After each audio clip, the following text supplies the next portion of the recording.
Today, we're going to get some egg. Here's my duck.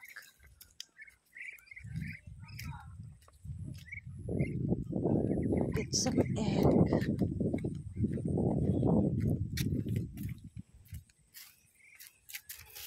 Let's see. 1, 2, 3. 6 pieces lang meron tayo.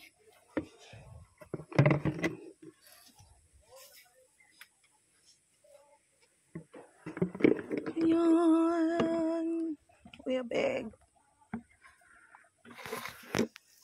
One sitting here, the other one sitting there. Here's my chicken and duck.